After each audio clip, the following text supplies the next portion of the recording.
मी गुढे तालुका पाटण येथील अतिशय सामान्य कुटुंबातून शेतकरी कुटुंबातून आलेलो आहे. खरं तर माझं मतदानसुद्धा ह्या मतदारसंघामध्ये नव्हतं त्यावेळेला, कारण मी पाटण तालुक्यातलं असल्यामुळे माझं मतदान हे पाटण तालुक्यामध्ये होतं. तरीसुद्धा ह्या कराड दक्षिणच्या मतदारांनी मला अतिशय चांगल्या प्रतिसाद दिली. तसं पाहिलं तर वयाचा 7 वर्षाचा असतानाच माझ्या वडिलांचा मृत्यू झाला, दुर्दैवी अंत झाला. आणि मी कुठं आहे याच्यापेक्षा माझा पक्ष कुठं आहे हे मी सातत्यानं बघितलं की विलास काका गेली 35 वर्ष 40 वर्ष या जिल्ह्याचं नेतृत्व करत होते आणि ते करत असणारे एक सक्षम काँग्रेसचे नेते असताना त्यांच्या विरोधामध्ये उभं राहायचं आणि निवडणूक लढायची थोडं सामान्य गोष्ट नव्हती. आणि निवडणुकीच्या अगोदर म्हणजे नॉमिनेशन फॉर्म भरायच्या अगोदर 3 दिवस फक्त मला सांगितलं. मी पुरुषोत्तम जाधव शिवसेनेचे पहिले असायचे, त्यांनाही भाजपमध्ये घेतलं. दीपक पवार होते, त्यांनाही भाजपमध्ये घेतलं. महेश शिंदे आता जे आमदार आहेत त्यांनाही भारतीय जनता पक्षामध्ये मी प्रवेश घेतला. त्यानंतर आत्ताचे विक्रम पावसकर जे उपाध्यक्ष भाजपचे आमचे महाराष्ट्राचे आहेत, विक्रम पावसकरांनासुद्धा 2015 साली मी पक्षामध्ये घेतलं. डॉक्टर अतुल बाबा भोसले असतील, ते आज आमदार आहेत, त्यांनाही पक्षामध्ये घेतलं. मी कुठंही कधीही माझा बायोडाटा आज अखेर दिलेला नव्हता. हिंदुत्व ह्या विषयावरती ज्या वयामध्ये आपल्यावर संस्कार व्हायला पाहिजे त्याच वेळेला झाले.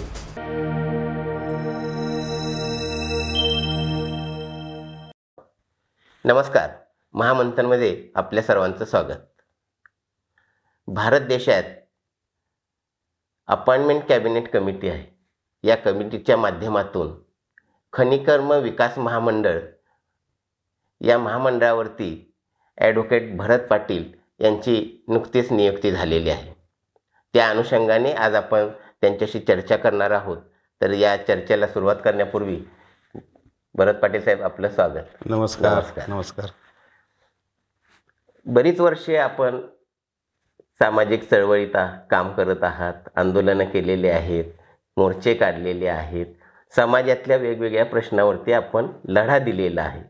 परंतु हे लढा देण्यापूर्वी थोडंसं आम्हाला तुमचं बॅकग्राऊंड काय होतं, कारण आपल्याकडे कोणतंही राजकीय घरात वारसा नाही. अशा परिस्थितीत आपण कशा पद्धतीनं सुरुवात केली, थोडक्यात आम्हाला माहिती सांगा.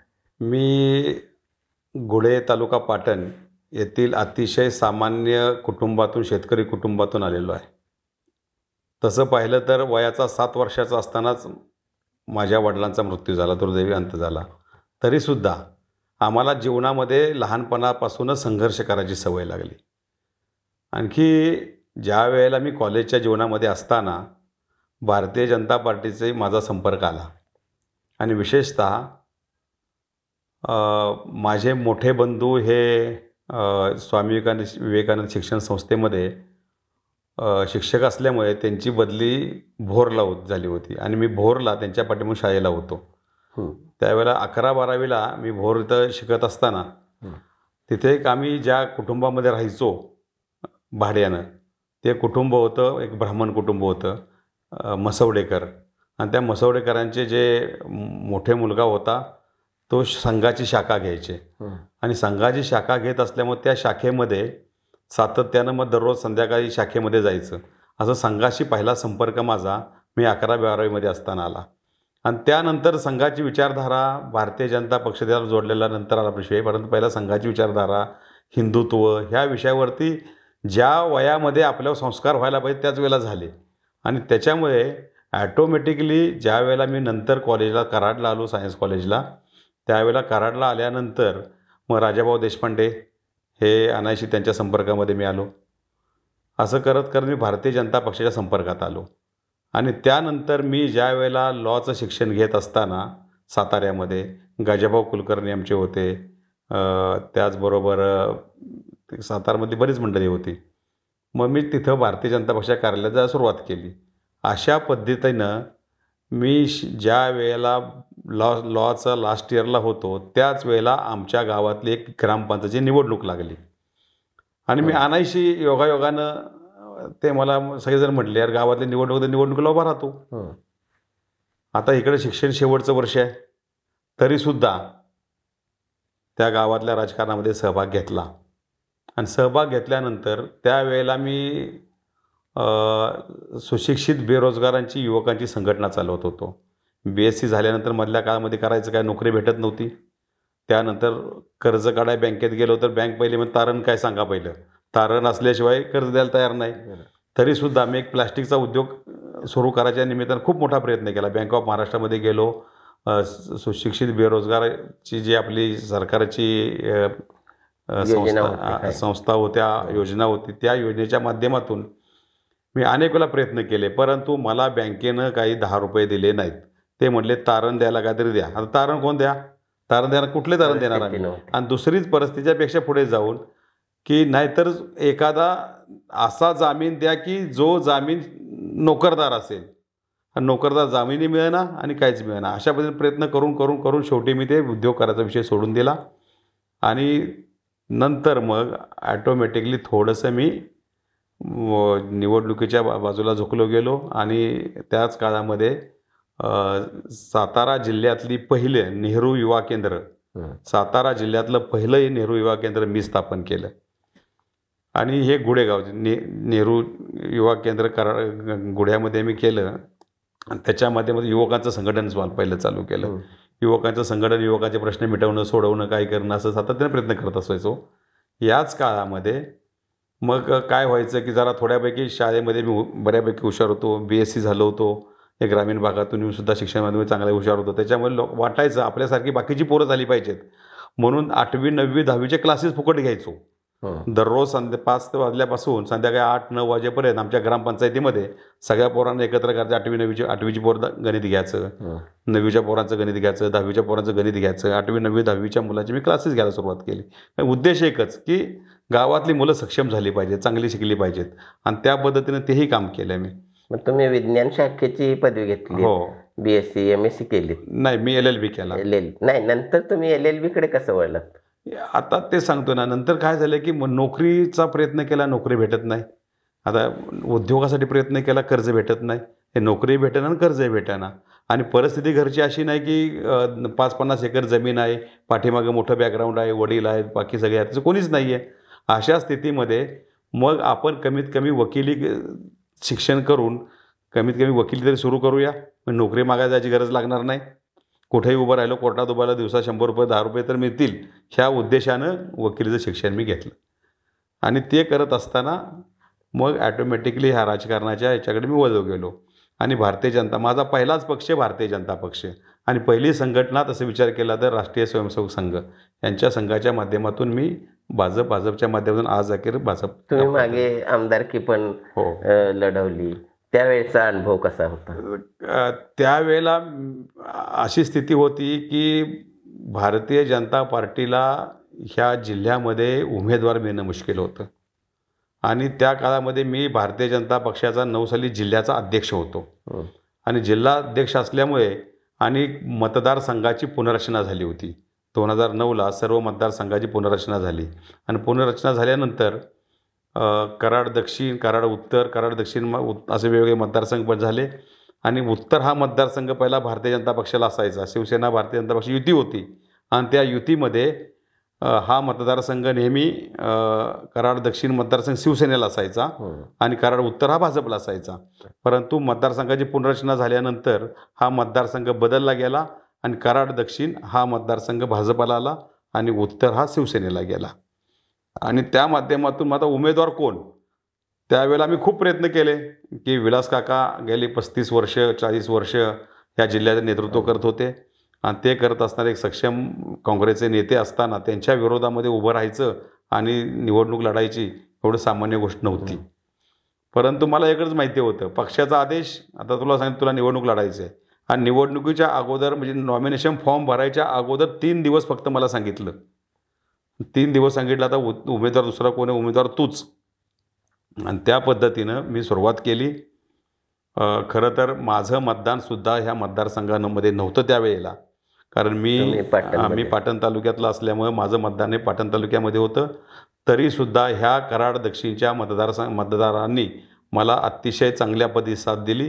त्यावेळेला 10,000 मतदार मला मिळाली.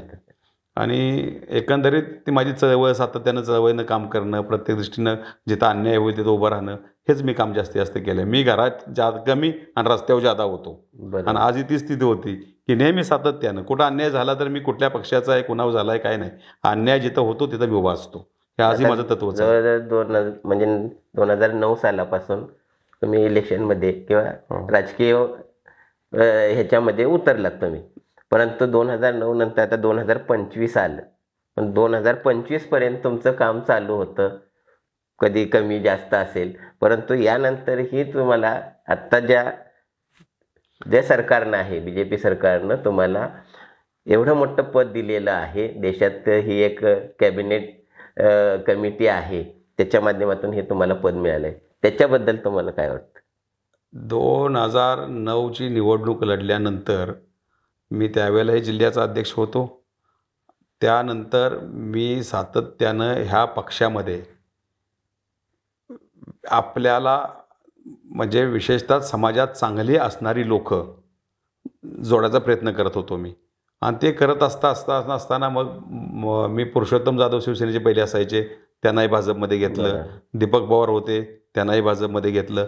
महेश शिंदे आता जे आमदार आहेत त्यांनाही भारतीय जनता पक्षामध्ये मी प्रवेश घेतला.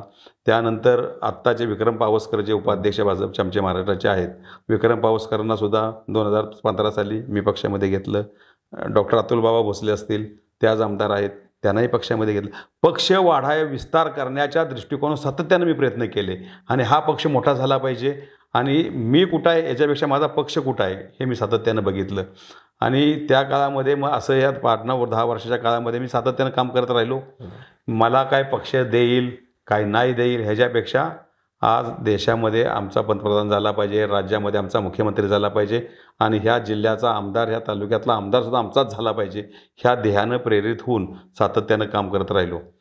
आणखी ते करत असताना ज्यावेळेला 2014ला ह्या देशामध्ये एक मोठ्या पद्धतीचं परिवर्तन झालं.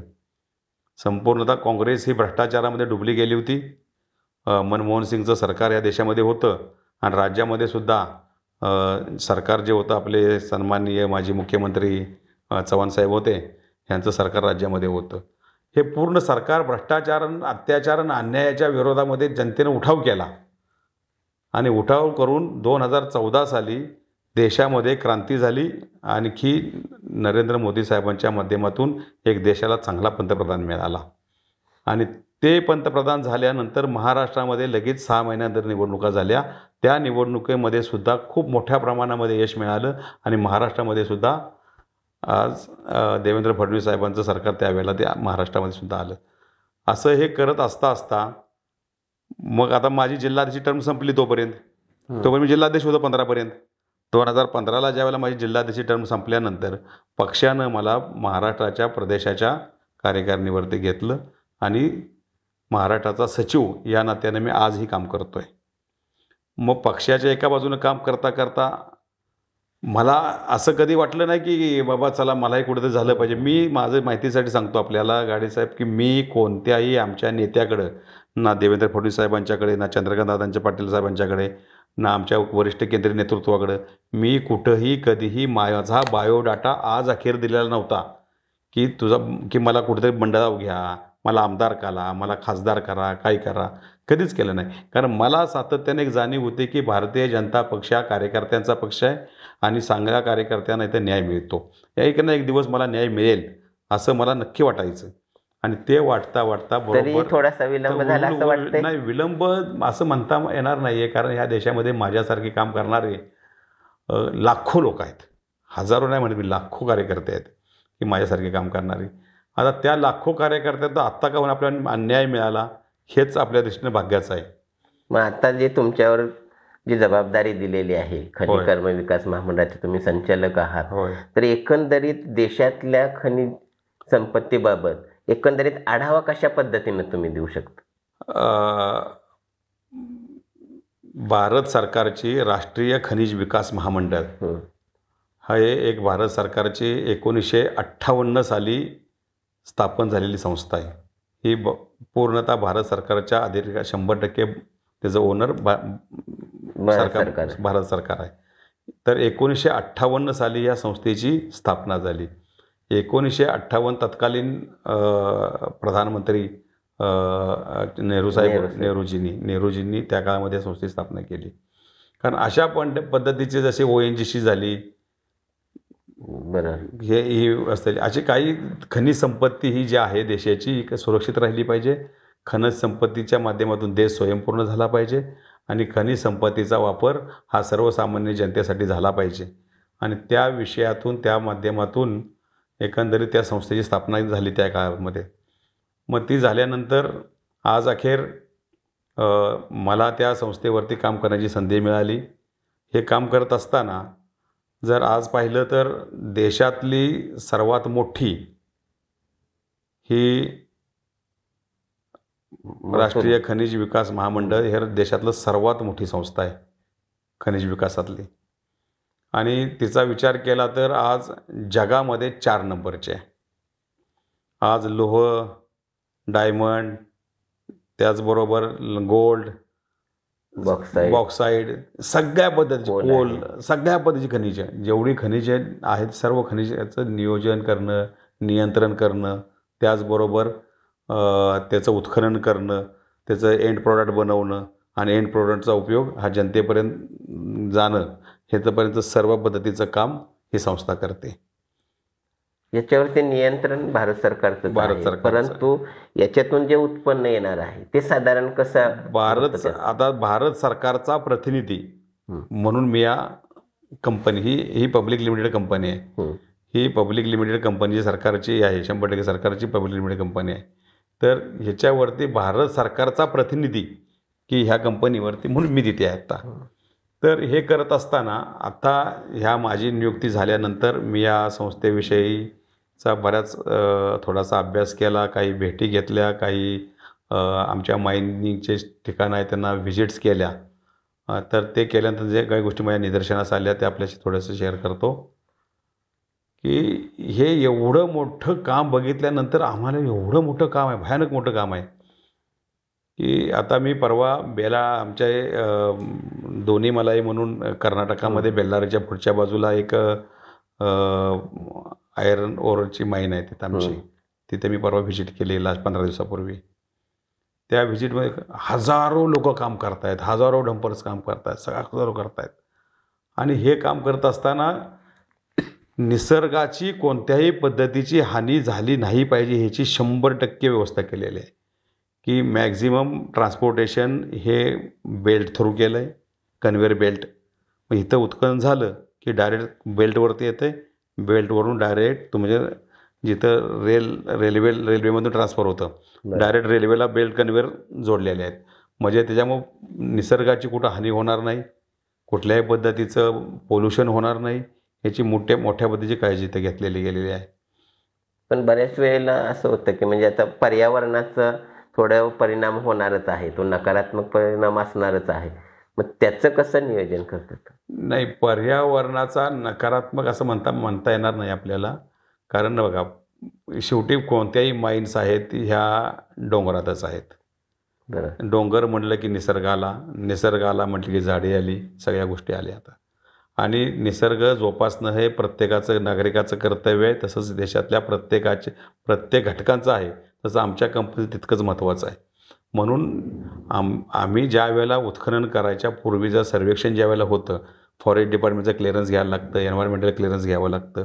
ह्या ज्यावेळेला क्लिअरन्सेस ज्यावेळेला घेतल्या जातात आणि किती माईन्स करायचे आहेत, किती पद्धतीचं उत्खनन करायचं आहे हे ठरलेलं असतं. किती खोलीपर्यंत करायचं आहे ते ठरलं असतं, किती टन करायचं हे ठरलेलं असतं. त्याच्यामुळे त्या पट्टीमध्ये जे काही खर्च हे झालेलं आहे, आपलं निसर्गाचं हानी झालेली आहे, त्या पट्टीमध्ये आपण ती कशी भरून काढता येईल त्या पद्धतीनं आमच्याकडे CSR नावाचा एक वेगळा फंड असतो. त्या फंडाच्या माध्यमातून त्या परिसरातली अफेक्टेड जी गावं आहेत, जो परिसर आहे त्या परिसरातील संपूर्ण त्या गावांचा स्वयंपूर्ण विकास, त्या गावातल्या लोकांची 100% नोकरी आणि तिथं असणाऱ्या मुलांचं पूर्णतः शिक्षण, नर्सिंगचं असेल, इंजिनिअरिंगचं असेल, मेडिकलचं असेल, पूर्णतः त्या मुलांचं शिक्षण हे आमची संस्था करते. समजा तिथलं गावच उठवायचं असेल, एखादं तुम्हाला खनिकर्म करायचं आहे, तर त्या गावाचं पुनर्वसन कशा पद्धतीने करता? आता आणि ते किती पण आतापर्यंत झालेलं नाही, आहे? आत्तापर्यंत आपल्याला सांगतो मी बाकीच्या काही माइन्सला व्हिजिट नाही केलेली, परंतु मी आता परवा जी व्हिजिट केली तिथलं जर आमची टाउनशिप जर बघितली आपण, तर आपल्याकडे शहर नाही असं, आपल्या इथं असं शहर नाही, एवढे अशा चांगल्या पद्धतीचं पद्धतीचं चांगलं टाउनशिप आहे तिथे. खूप चांगली टाउनशिप आहे.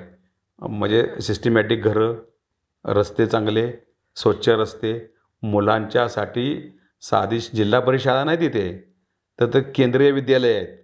CBSEची CBSE बोर्डाची केंद्रीय विद्यालयं आज आमच्या कॅम्पसमध्ये आहेत. आणि त्या केंद्रीय विद्यालयामध्ये जशी ऑफिसरची मुलं शिकतात, आमच्या तिथले ऑफिसर्स असतात, तशी त्यांची मुलं शिकतात. त्याचबरोबर त्या परिसरातली जी अफेक्टेड गावं आहेत, त्या परिसरातली गरीबातला गरीब मुलगासुद्धा फ्री शिक्षण घेतो तिथे. एवढ्या पद्धती शिक्षणाची व्यवस्था आम्ही या माध्यमातून करतो. याचा अभ्यास कसा होतो? कोणत्या भागात आता कोणतं खनिज आहे, तर हे याच्यासाठी काही वेगळी टीम आहे का? हो, आपल्याकडे भारत सरकारची खूप मोठी यंत्रणा म्हणजे स्वातंत्र्यापूर्वीही होती. करीबन नाही म्हटलं तरी माझ्या माहितीवरून 16व्या शतकापासून याचं सर्वेक्षण झालेलं आहे. जे आता आमच्याकडे आम्ही डाटा बघतो त्यावेळेला लक्षात येतं की 16व्या शतकापासून पूर्ण सर्वेक्षण पुऱ्या देशातल्या सर्व झालेलं आहे. मग कोणत्या एरियामध्ये कोणत्या पद्धतीचं खनिज आहे ह्याचा डाटा वरून तर समजतो. त्यानंतर आता जिओलॉजी हे भूगर्भशास्त्र डिपार्टमेंट आहे. ते जिओलॉजिस्ट आमच्याकडे भरपूर आहेत. R&D डिपार्टमेंट जे आमचं रिसर्च अँड डेव्हलपमेंट डिपार्टमेंट आहे ते खूप मोठं आहे. जवळजवळ 130 सायंटिस्ट त्यामध्ये काम करतात. म्हणजे ज्या वेळेला हे टेंडरिंग करतो आपण, कारण शासनाकडून कोणाला तरी टेंडर द्यायला असतं उत्खनन करण्यासाठी.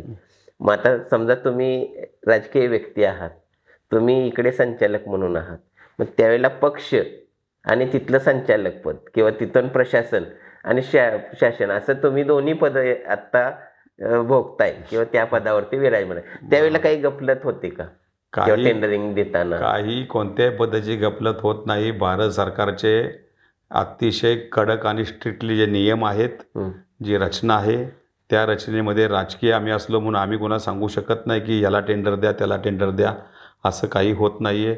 ज्या पद्धतीने ओपन बीड असते, लोकांनी त्याच्यामध्ये ओपन यावं, बीड भरावी, त्या माध्यमातून जे क्वालिफाय होतील त्यांचं व्हेरिफिकेशन केलं जातं, त्यांची कॅपॅसिटी चेक केली जाते आणि सगळं केल्यानंतर ज्या वेळेला योग्य व्यक्तीला हे टेंडर दिलं जातं, त्याच्यामध्ये कोणत्याही पद्धतीचा कुठलाही वशिला, कोणाचं पत्र, कुठल्या नेत्यांचं आग्रह काही नसतो आणि होतही नाही आहे. कारण फार अतिशय पारदर्शक आहे. ऑनलाईन सिस्टम आहे, टोटल ऑनलाईन आहे. सामान्यातल्या सामान्य नागरिक करू शकतो आणि सामान्यातला सामान्य माणूस विचारू शकतो. साधारण टेंडरिंगचं म्हणजे काय अमाऊंट किंवा व्हॅल्युएशन असतं? ते खूप असतं. आता अगदी बघा, आम्हाला जरी 100 रुपयाची वस्तू म्हणजे आमच्याकडे ह्याच्यापर्यंत आहे 1 लाखापर्यंतचा अधिकार आमच्या त्या खालच्या DGM लेवलच्या लोकांना असतो. पण त्याच्यावरचं कुठलीही वस्तू घ्यायची असेल, कोणतीही वस्तू घ्यायची असेल तर त्याचं टेंडर काढावं लागतं. बरोबर. ते म्हणजे अगदी 1 लाखापासून ते आता 30-30 हजार कोटीपर्यंतचे टेंडर्स आहेत आमच्याकडे. आता जवळजवळ आपल्या देशभरात साधारण म्हणजे कोणतं खनिज कोणत्या भागात आहे असं काय थोडंसं आम्हाला?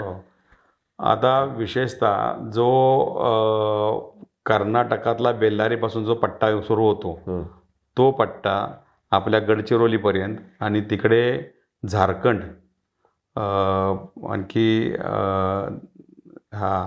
तर तो पुरा बेल्ट आहे, तो आहे स्पेशली तुमच्या लोहसाठी, लोह खाण्यासाठी. जो मधला पट्टा पलीकडच्या घाटाच्या खाली आल्यानंतर प्लेन भाग जो आहे, विशेषतः मध्य प्रदेशचा पन्ना वगैरे, त्या टप्प्यामध्ये आपल्याला डायमंड मिळते, हिरे मिळतात. इकडे कर्नाटकातल्याच बेंगलोरपासून थोडंसं पुढं तिरुपती साईडला गेल्यानंतर त्या मधल्या टप्प्यामध्ये तिथे आपल्याला गोल्ड्स मिळतात. अशा पद्धतीचं देशामध्ये आपल्या भागातलं मी सांगतोय, म्हणजे आपण हा साऊथमधलं तुम्हाला सांगितलं, असं प्रत्येक ह्याच्यामध्ये आहे. असं मग आता आपण चित्रपटात पाहतो जसं KGF आहे किंवा गोल्डमाइन असे वेगवेगळे खाणी बघत असतो. मग ते कधी त्यांचे मालक जे असतात ते असे कोणीतरी खाजगी असतात, तर खाजगी खाणी पण आहेत का? हां, त्यामध्ये 2 टप्पे असतात की भारत सरकारच्या ज्या पद्धतीनं काही कंपनीज आहेत, कोल इंडिया आहे, त्यानंतर स्टील अथॉरिटी ऑफ इंडिया आहे, ONGC आहे, ह्या ज्या कंपन्या आहेत ह्या कंपन्यांना प्रायोरिटीनं पहिलं उत्खनन करतात. आमची NMDC आहे, ह्या कंपन्या पहिल्यांदा उत्खनन करतात. परंतु आज मागणी जेवढी प्रचंड जनतेतून आहे ती ह्या कंपन्या पुऱ्या पडू शकत नाहीत. ज्यावेळेला ह्या सरकारच्या कंपन्या PSU जे म्हणतो पब्लिक एंटरप्राइजेस या गव्हर्नमेंटच्या आहेत, ह्या ज्यावेळेला उत्खनन करण्यास पुऱ्या पडत नाहीत, अशा स्थितीमध्ये मग उत्पन्न तर वाढवलं पाहिजे, सरकारला रेव्हेन्यू मिळाला पाहिजे आणि जनतेची गरजही भागली पाहिजे. ह्या दृष्टिकोनातून काही स्पेसिफिक एरिया हे ऑक्शन केले जातात आणि केंद्र सरकारची ती मोठी योजना आहे. त्या पद्धतीने केंद्र सरकार ते ऑक्शन करतं. ऑक्शन केल्यानंतर त्या जाहीर लिलावामध्ये जी लोक भाग घेतात त्यांचं सगळं बघून मग कोणाला तरी त्याची अलॉटमेंट होती.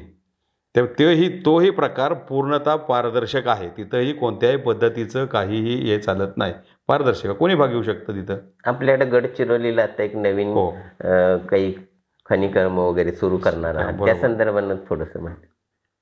आता खनिकर्म आता जी महाराष्ट्रामध्ये गडचिरोली हा खरं तर अतिशय नक्षलवादी एरिया होता, परंतु ह्या देशाचे कणखर आपले देशे गृहमंत्री आहेत आणि राज्याचे मुख्यमंत्री आणि ते सुद्धा राज्याचे गृहमंत्री आहेत. ह्या दोघांनी ठरवून की आता महाराष्ट्रातला नक्षलवाद संपवला आहे आणि नक्षलवाद संपला, परंतु नक्षलवादी आता जंगलात राहायचे, तर तिथं आता काम करतोय आपण, त्यांना हाताला काय मिळालं पाहिजे, ह्या दृष्टिकोनातून त्यांना हाताला काय मिळालं पाहिजे, त्यांच्या मुलांना काय मिळालं पाहिजे आणि देशातमध्ये उत्पन्नही वाढलं पाहिजे, अशा दृष्टिकोनातून गडचिरोलीला ह्या मोठ्या प्रमाणामध्ये लोहाचं उत्पादन आहे, लोहाचे लोह आहे. मग हे लोह काढून त्याच्यामध्ये मोठे कारखाने उभारले जातील, मोठ्या पद्धतीने उत्खनन करून सगळ्या पद्धतीचं स्टील.